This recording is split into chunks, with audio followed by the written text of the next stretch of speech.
10 € offerts et votre premier dépôt doublé avec le lien en description. Les amis, bienvenue, j'espère que vous allez tous très bien. Très content de vous retrouver pour cette nouvelle vidéo. Le Real Madrid, vainqueur de Mallorca hier soir, le Barça la veille, qui bat l'Athletic Bilbao, ça nous offre le deuxième Classico de la saison. Pas longtemps après que le Real ait été giflé au Bernabéu, 2 mois et demi plus tard, on en a un deuxième, là, en Supercoupe, dimanche 20h. Et ça va être un très gros match comme le sont tous les Classicos. Celui-ci, il a une saveur particulière parce que oui, le Real doit se venger. 2, le Barça aussi a des choses à se faire pardonner en ce moment. C'est 10 jours avant que la Champions reprenne. C'est un mois de janvier qui est tellement excitant. Donc ouais, ça va être cool et je vous propose qu'on preview un petit peu ce très gros match. En parlant de Classico et en parlant de Superstar, il y a un truc qui est sorti ce matin. On travaille d'arrache-pied en ce moment sur la chaîne et aussi quelque part un petit peu indirectement pour la première fois de l'histoire, de mon histoire, c'est un peu grandiloquent de dire les choses comme ça, mais pour la première fois, il y a eu un épisode exclusivement podcast. Il est sorti ce matin, on l'a fait avec Stan. C'est un très gros projet qu'on est en train de créer, entre guillemets. Il y aura un deuxième épisode, c'est sûr. J'espère qu'on réussira à boucler en 2 épisodes. Mais c'est les 24 de moins de 24. Les meilleurs 24 joueurs de moins de 24 ans. Ils doivent avoir 23 ans et 364 jours maximum. On est en train de les drafter un par un. On est en train de les classer donc. Et on a fait pour l'instant les 7 premiers. L'épisode, il est sorti. Si ça vous intéresse et que vous voulez me donner un max de force, n'hésitez pas à aller checker. Le lien, il sera en description. Si vous trouvez facilement de toute manière mon podcast, c'est sur Spotify, sur toutes les plateformes d'écoute. Vous avez juste à taper Willou et vous le trouvez. Très gros sujet. Je pense que sur le niveau d'analyse, on y est vraiment allé fort. C'était pas facile de départager, ne serait-ce que les 7 premiers. Et semaine prochaine, donc, l'épisode suivant, pour, on espère, régler le cas des 17 d'après. Bref, ça c'est disponible si ça vous intéresse. Merci de votre soutien. Le Real veut se venger. La série récente du Real Madrid, elle est un peu plus positive. 3 victoires sur les 4 derniers matchs de Liga, bien sûr. Comme on sait, ils ont retrouvé la première place du championnat en attendant le match en retard de l'Atlético Madrid, mais ils ont 5 longueurs de plus que le Barça. C'est une deuxième partie de première partie de saison qui s'est mieux passée que la première. Et maintenant, il y a ce Classico où l'objectif, non seulement aller prendre un titre de plus, mais bien sûr se venger sur ce qui s'est passé par rapport à ce qui s'est passé il y a 2 mois et demi. Et je vois plusieurs axes forts de ce Real Madrid-là. Le premier, ouais, c'est le gladiateur. Ouais, c'est l'ami Jude Bellingham. Il a marqué le but du 1-0. Si vous écoutez le podcast qu'on a sorti, on parle de son registre de quasiment 9 à l'ancienne. Tout le reste de sa palette technique, bien sûr, mais en vrai, c'est un finisseur d'exception. Les stats, elles sont folles là-dessus. La saison dernière, je crois que c'était 23 buts sur 14 XG. Encore une fois, cette saison, c'est genre 9 buts sur 6 XG ou un truc comme ça. Et là, tout le monde s'est essayé sur cette action, mais c'est lui à la fin qui a trouvé le petit ballon magnifique. 1-0, le but qui débloque le match à l'heure de jeu. Mais au-delà de ça, Jude Bellingham, c'est 4 occasions créées dans ce match. C'est 10 ballons touchés dans la surface adverse. 6 ballons récupérés. 7 duels remportés au sol sur 9 tentés, 4 fautes provoquées.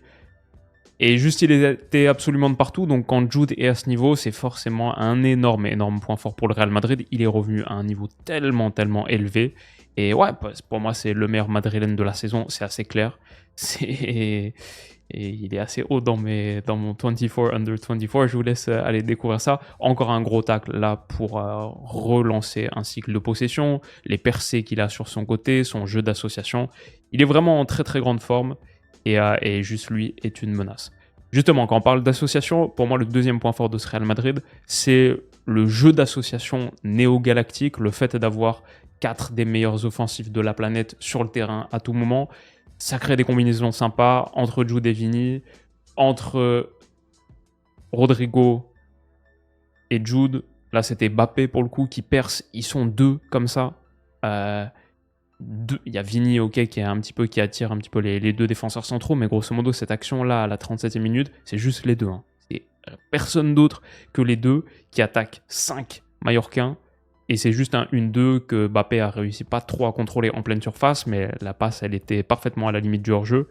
Ouais, quand ils sont capables de faire des choses comme ça, ces Madrilènes, ils sont durs à stopper. Là, c'est sur l'action du but. À la base, récupération de Rodrigo, qui fait un sacré taf, qui est un peu moins galactique sur le nom et sur le papier que les autres, mais il faut pas l'oublier, il a un sacré boulot. Et dans le jeu d'association, il est régulièrement là aussi. Récupération, Bellingham qui touche Mbappé. Mbappé, encore une fois, c'est juste une passe. C'est juste une passe pour déséquilibrer toute une défense, parce que l'appel de Vini en profondeur, il est menaçant. Et sur cette liaison, Vini peut centrer second poteau, la tête de Rodrigo, elle touche le montant, Mbappé il s'essaye encore une fois, et c'est Jude qui finit, c'est l'action du 1-0 comme on en a parlé. Il n'y a que 4 joueurs qui ont touché le ballon sur cette action, à plusieurs reprises, quasiment tous. Et ouais, ils s'associent juste tellement bien. Et ils sont capables à deux de faire sauter 4 ou 5 joueurs défensifs. Ça, c'était une action aussi. Vini, Jude entre 3. Il a tellement ses jambes, les jambes bioniques et le rayon d'action qu'il a, la force athlétique qu'il a du haut du corps, c'est tellement difficile de lui prendre le ballon. Et ben, il résiste à la charge de 3 joueurs, lance Vinicius en profondeur. Vini, c'est pareil, c'est du 1 contre 2. Maffeo, il l'envoie dans l'espace et après, il rate sa frappe à l'intérieur des 6 mètres. Mais voilà, encore une fois, cette action-là, c'est juste 2 joueurs. L'association de ces néo-galactiques, le jeu d'association, le jeu de petites combinaisons à 2, parfois 3, c'est juste un point très très fort de ce Real. Et quand ils sont comme ça, ils sont difficiles à défendre. Troisième point fort pour moi de ce Real Madrid en ce moment, Camavinga. Ça va plutôt pas mal, je trouve. Moi, j'aime beaucoup le joueur et contre Mallorca, je l'ai trouvé en très très grande forme. Que ce soit dans ce rôle de 6 là où il résiste bien au pressing adverse, il peut décaler tranquillement, que ce soit pour ensuite faire un petit peu de dépassement de fonction, quand il décale sur Mendy, là il peut plonger dans le dos de Muriqi et demander entre les lignes, il est servi, et après il peut continuer de progresser avec sa très très bonne qualité de portée de balle. Camavinga, quand il est dans ce registre, je pense qu'il est assez dur à stopper, il peut s'en sortir entre deux avec sa qualité, mettre un petit pont et aller renverser de côté comme ça. C'est pas facile de le contrôler. Et lui aussi, il a sorti un très, très gros match avec 8 récupérations défensives, pas mal de jeux progressifs aussi, des ballons touchés dans le dernier tiers, des passes dans le dernier tiers. Dur à stopper ce Camavinga-là et son niveau d'activité aussi sur la phase sans ballon. Les tacles qu'il peut réussir dans ce tiers de terrain sont très très utiles pour un Real Madrid qui peut avoir des problèmes et qui peut souffrir un petit peu dans cette zone. On va en reparler. Et enfin, le quatrième point fort, très récent, sinon les autres points forts du Real, on va dire, on les connaît, c'est l'ascension de qui ? Ouais, de lui, de Raúl Asensio. Il est rentré, il a joué 35 minutes contre Mallorca avec la blessure, malheureusement, d'Aurélien Tchouaméni. Il est entré et il a fait une très très bonne demi-heure. 2 tacles réussis sur 2 tentés, 2 interceptions, 5 récupérations. Et juste, franchement, un vrai bonhomme. Comme ça, en surgissant avec l'agressivité et le sens de l'anticipation pour briser une ligne, pour briser une passe, l'appareil dans la surface, parfait tacle pour empêcher la connexion à Muriqi, longue ligne comme ça sur Takumi Asano quand il est rentré, il n'a pas réussi à passer, et après le petit bisou en direction de Pablo Maffeo, donc un peu de caractère déjà, et bon, j'imagine il sera titulaire dimanche, et on va voir, ça va être difficile face à la meilleure attaque d'Europe, 51 buts marqués par le Barça, mais ouais, c'est plutôt un signe, un motif d'espoir et d'optimisme pour le Real d'avoir peut-être trouvé un défenseur formé à la Casa qui soit de ce niveau-là. Alors par contre, dans l'ensemble sans ballon, c'est pas très emballant pour le Real Madrid. Ça, c'est le premier gros point négatif. On continue de le voir. On l'a vu aussi contre Mallorca. Ouais, c'est une équipe qui est assez déséquilibrée, qui a du mal à presser. Quand la première ligne, elle est facilement battue, il y a beaucoup d'espace pour l'équipe adverse. Ça ressemble régulièrement à du 7+3, ouais, devant le ballon. Et les 3 autres, ça marche. Ils sont beaucoup moins concernés sur la phase défensive. Jude fait plus d'efforts que les autres, bien sûr. Vini a fait des efforts quand Maffeo avait le ballon. Je crois qu'il y avait un petit contentieux à régler. Mais sinon, c'est sûr que c'est déséquilibré, c'est clair. Et ensuite, quand tu peux trouver des passes à l'intérieur du jeu comme ça, quand l'adversaire trouve des passes à l'intérieur du jeu comme ça, et qu'en plus les 3 milieux sont battus aussi, c'est sûr que c'est difficile. J'ai vu aussi des moments comme ça où l'approche défensive du Real, d'aller un petit peu presser sur 6 mètres, vite fait, c'est minimaliste et c'est trop intermittent pour fonctionner. Quand il y a du jeu long comme ça, Mendy c'est pas top dans le domaine aérien, et du coup le second ballon là il est gagné, parce qu'il y a trop d'espace entre les lignes, et quand ce second ballon il est gagné par l'adversaire, ça devient grosso modo du 5 contre 5. Et ça a été une action très dangereuse d'ailleurs au bout, avec Muriqi qui est lancé dans la profondeur, dans le dos de Tchouaméni, et juste c'est un Real qui collectivement défend pas très bien. C'est seulement la 20e attaque des 5 championnats majeurs sur 96, 20e défense pardon, des 5 championnats majeurs sur 96 équipes. Pas catastrophique, mais et le Barça d'ailleurs encaisse plus de buts qu'eux, mais c'est pas top non plus. Là aussi par exemple, les petits jeux de renversement, et quand Rudiger se recontacte, Ferland Mendy qui est pris dans son dos et qui est battu à la course, ça fait un peu flipper. Et Kyle Larin là, s'il est un petit peu plus inspiré, ça fait 1-0 pour Mallorca au bout de 19 minutes, aussi parce que Lucas Vazquez en fermeture du dernier poteau, en couverture, c'est un des maillons faibles de cette ligne de 4 madrilène. On l'avait déjà vu contre le Barça d'ailleurs, le premier match là au Santiago Bernabéu. Il couvre Lewandowski sur le but du 1-0, sur le but du 3-0 de Rafinha, le 4-0 de Rafinha en fin de match. Pareil, il est battu à la course dans son dos. C'est difficile. Et peut-être un point négatif supplémentaire. Jude, ça va. Sur le terrain, ça va, mais est-ce qu'il va pouvoir tenir sa place ? 90e minute, il se tient un petit peu derrière la jambe. Il y avait aussi des douleurs à l'adducteur. Comme on a dit, 4 fautes provoquées.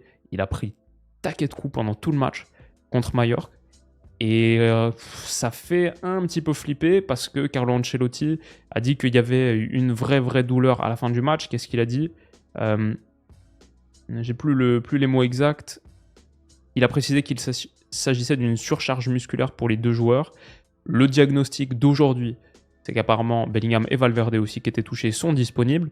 Et je m'attends toujours à ce qu'ils soient disponibles pour un classico qui joue un titre de dimanche soir. Là, j'imagine qu'ils vont être disponibles, mais dans quel état physique précisément ? Ça pourrait quand même être la petite interrogation pour ce Real Madrid et pour Jude Bellingham.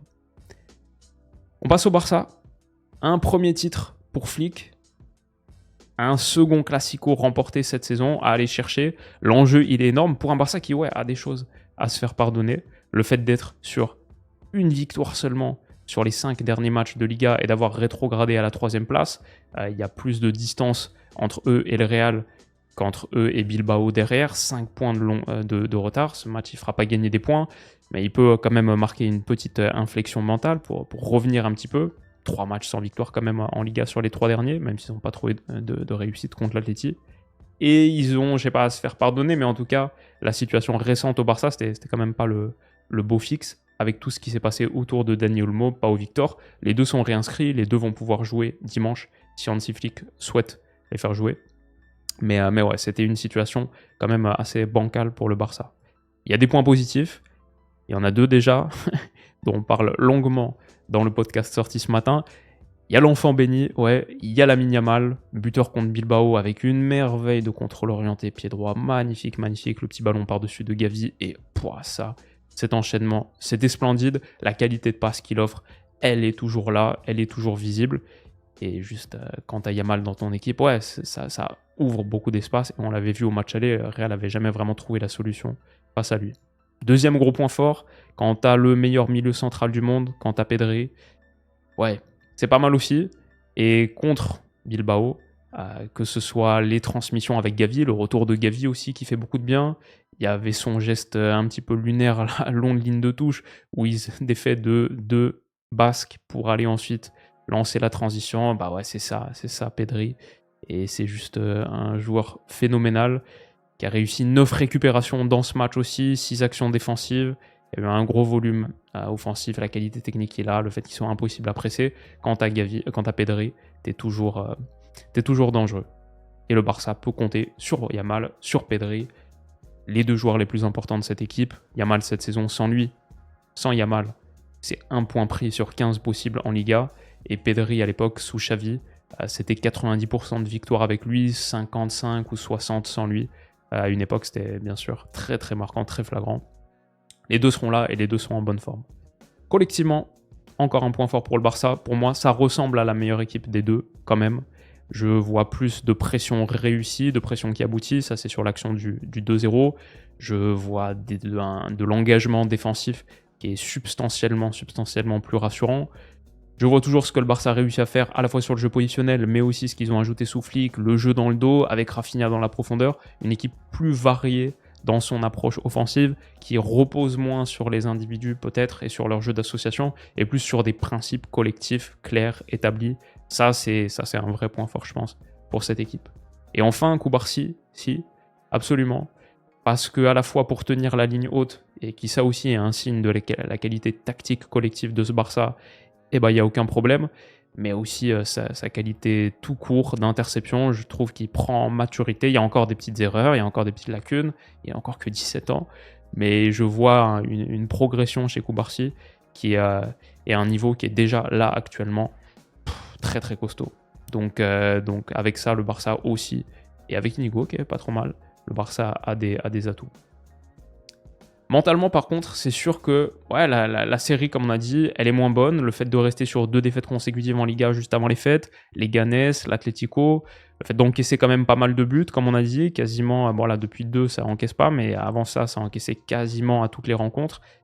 C'est sûr que ça, c'est un petit peu moins de confiance relative peut-être par rapport à la série actuelle du Real Madrid. Et le deuxième gros point faible pour moi, pour ce Barça, c'est le fait qu'il soit pas encore assez tueur. Ça peut sembler paradoxal de dire ça, comme on a dit, la meilleure attaque d'Europe, 51 buts marqués en championnat, personne ne fait mieux. Bon, après, avec quelques matchs de plus, par exemple, que le Bayern, surtout, ou l'Inter, qui sont à 47 et 45. Mais pourtant, malgré le fait qu'ils en ont planté 51 en 19 matchs de championnat, ils en ont planté pas mal en Champions aussi, malgré tout ça, il y a encore beaucoup d'occasions ratées. Contre Bilbao, il y en a eu encore une quantité. Rafinha en 1 contre 1, ensuite Yamal qui est servi, qui a le rebond et qui ne réussit pas à lober. Le geste, je ne suis pas particulièrement convaincu. Lewandowski aussi sur ce bon service de Rafinha, 55e. Et contre le Real Madrid, on l'a vu, même dans un match qui remporte 4-0, Yamal aussi rate un face-à-face sur Lunin. Lewandowski, on se souvient de cette action totalement lunaire.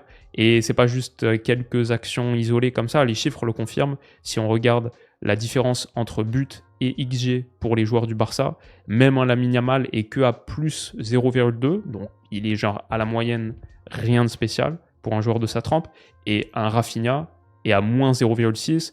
Lewandowski est le pire finisseur entre guillemets du Barça cette saison, ça c'est les chiffres en Liga, il est à moins 1,5. Donc il n'y a pas de grosse surperformance des XG à part Pablo Torre, Dani Olmo et Pedri qui est à 2,3. Ici Pedri. Mais sinon, les offensifs sont pas particulièrement frappants de réalisme sur cette saison. Et on le voit régulièrement. Ça aussi, tu préfères être plus tueur dans un match contre le Real. Donc, mon prono, on y est enfin. Et le Real est légèrement favori pour les bookmakers. Ils sont cotés à 2,25. Le Barça est à 2,45. Et le match nul est à 3,65. La dernière fois, c'était parti tellement dans un sens que c'est dur de dire ce qui va se produire. Est-ce que le Real est revenu suffisamment bien pour inverser la tendance et gagner ce deuxième Classico de la saison? Ces cotes-là que vous voyez, bien sûr, les gars, comme vous le savez, c'est celles que vous trouvez sur Winamax et vous avez accès, avec le lien en description, à la meilleure offre de bienvenue de France qu'on a montée ensemble avec Winamax, l'offre spéciale Winamax Willou encore cette année. Votre premier dépôt est immédiatement doublé en pari gratuit et vous recevez aussi immédiatement 10 € supplémentaires et ça en cash. Ça c'est avec le lien en description.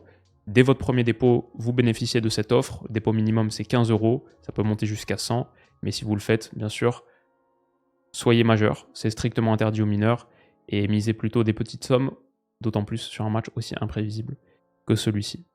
Moi, s'il faut que je me prononce, c'est toujours très dur sur un Classico. Le Real est légèrement favori avec la tendance récente.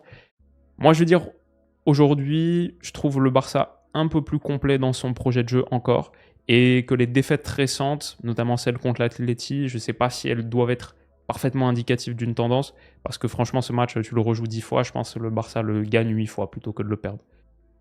Je vois une équipe qui est un petit peu plus avancée, même nettement plus avancée sur son projet sans ballon. Je vois une équipe qui va, je pense, pas mal contrôler la possession et le tempo de ce match. Le Real Madrid, dans son jeu d'association, est tellement dangereux que ça peut partir dans tous les sens. C'est un classico, ça va être spectaculaire à mort. C'est très dur de se prononcer. Mais aujourd'hui, surtout vu qu'il y a une petite différence de cote comme ça. Moi, je verrais encore un léger avantage pour un Barça qui a aussi un jour de récupération en plus et pas le souci de potentielle légère gêne qu'aurait Bellingham et Valverde, peut-être. Ouais, un jour de récup, ça peut jouer aussi. Ça va être très très serré, mais si je dois absolument me prononcer, j'ai pas le choix de toute manière. Je vais dire plutôt Barça, et mon score, ce sera pas 4-0, pas du tout, ce sera 3-2. Je pense que ça va partir dans tous les sens, et ce serait très facile de vous dire, ouais, Lewandowski, Rafinha, Yamal buteur. Je vais partir plutôt sur Pedri. On tente un truc, Pedri à 7,50, qui est pas trop mauvais finisseur, et qui peut se retrouver dans des zones dangereuses.